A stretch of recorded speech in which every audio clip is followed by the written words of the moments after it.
Exode, chapitre 22.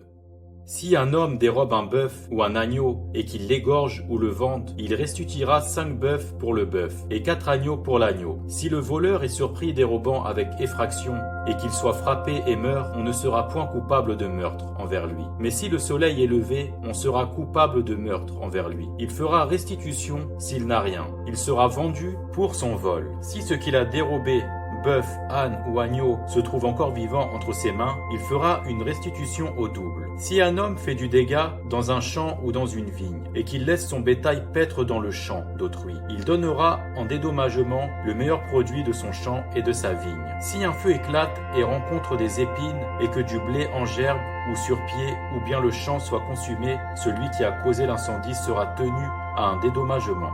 Si un homme donne à un autre de l'argent ou des objets à garder et qu'on les vole dans la maison de ce dernier, le voleur fera une restitution au double, dans le cas où il serait trouvé. Si le voleur ne se trouve pas, le maître de la maison se présentera devant Dieu pour déclarer qu'il n'a pas mis la main sur le bien de son prochain. Dans toute affaire frauduleuse concernant un bœuf, un âne, un agneau, un vêtement ou un objet perdu, au sujet duquel on dira: c'est cela, la cause des deux parties ira jusqu'à Dieu. Celui que Dieu condamnera fera à son prochain une restitution au double. Si un homme donne à un autre un âne, un bœuf, un agneau ou un animal quelconque à garder, et que l'animal meurt, se casse un membre ou soit enlevé sans que personne l'ait vu, le serment au nom de l'Éternel interviendra entre les deux parties. Et celui qui a gardé l'animal déclarera qu'il n'a pas mis la main sur le bien de son prochain. Le maître de l'animal acceptera ce serment et l'autre ne sera point tenu à une restitution. Mais si l'animal a été dérobé chez lui,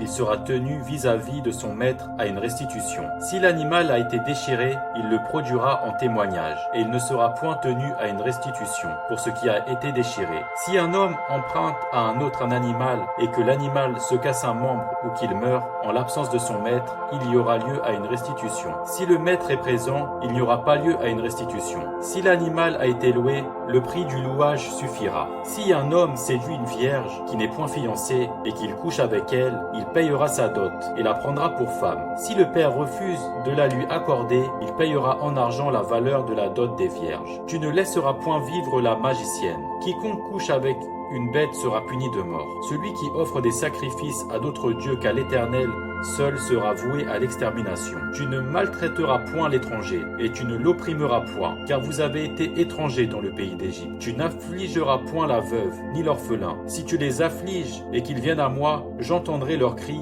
ma colère s'enflammera, et je vous détruirai par l'épée. Vos femmes deviendront veuves, et vos enfants orphelins. Si tu prêtes de l'argent à mon peuple, au pauvre qui est avec toi, tu ne seras point à son égard comme un créancier. Tu n'exigeras de lui point d'intérêt. Si tu prends en gage le vêtement de ton prochain, tu le lui rendras avant le coucher du soleil, car c'est sa seule couverture. C'est le vêtement dont il s'enveloppe le corps. Dans quoi coucherait-il? S'il crie à moi, je l'entendrai, car je suis miséricordieux. Tu ne maudiras point Dieu, et tu ne maudiras point le prince de ton peuple. Tu ne différeras point de m'offrir les prémices de ta moisson et de ta vendange. Tu me donneras le premier-né de tes fils. Tu me donneras aussi le premier-né de ta vache et de ta brebis. Il restera 7 jours avec sa mère. Le 8e jour, tu me le donneras. Vous serez pour moi des hommes saints. Vous ne mangerez point de chair déchirée dans les champs. Vous la jetterez aux chiens.